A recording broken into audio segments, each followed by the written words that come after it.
Bonjour à toutes et à tous, je m'appelle Axel L'Official, associé et executive coach chez Talentis et bienvenue à cette nouvelle Minute Coaching. Aujourd'hui, je vous propose d'aborder le thème de l'intelligence émotionnelle.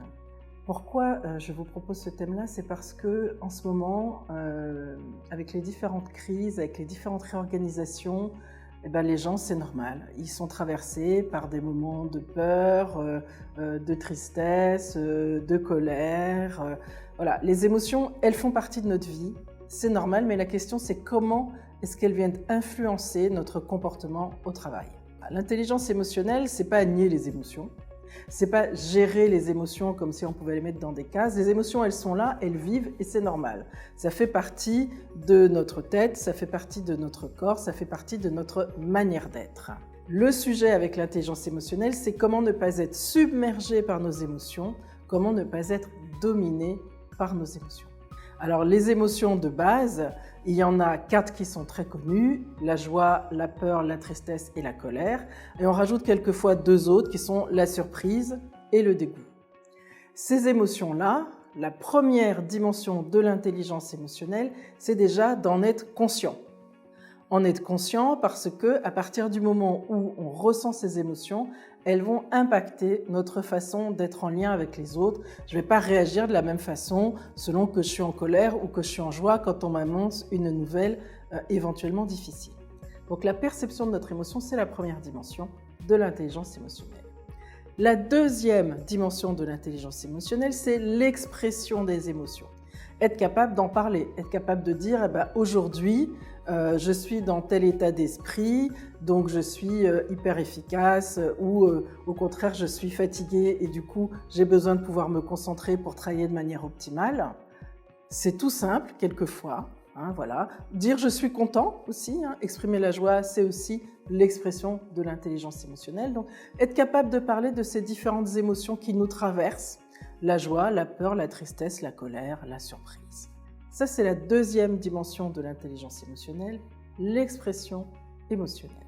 La troisième dimension de l'intelligence émotionnelle, c'est comment on va être en relation les uns avec les autres. L'expression, c'est ce que je dis, mais la relation, il y a ce que je dis et puis il y a ce que les autres me disent et comment j'accueille et comment on va pouvoir être fluide dans nos relations parce que moi, je ressens des émotions, mais la personne en face de moi aussi, et on n'est pas forcément au même endroit. Donc comment j'accueille aussi les émotions, comment j'accueille ce qui se passe pour l'autre quand je lui annonce une nouvelle, une bonne nouvelle, une mauvaise nouvelle. Voilà, comment est-ce que je suis capable de gérer les relations, la dynamique de l'échange. Donc ça, c'est la troisième dimension de l'intelligence émotionnelle, les relations humaines. La quatrième dimension de l'intelligence émotionnelle, c'est la prise de décision.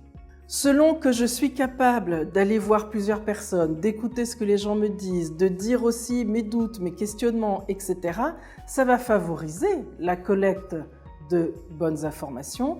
Ça va me permettre aussi éventuellement de gérer les aléas, les doutes, les questionnements que je peux avoir.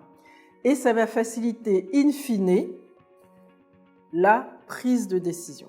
Pour finir, mais ce n'est pas un petit sujet, la cinquième dimension de l'intelligence émotionnelle, c'est la gestion du stress. Comment est-ce qu'on gère le stress? Est-ce qu'on est abattu par ce stress? Est-ce qu'on est capable d'aller chercher des nouvelles solutions, d'aller voir d'autres personnes, de s'appuyer sur notre entourage pour trouver des solutions?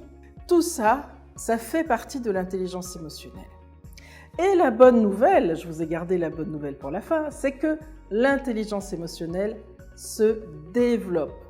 L'expérience de vie, tout simplement, nous amène à développer notre intelligence émotionnelle.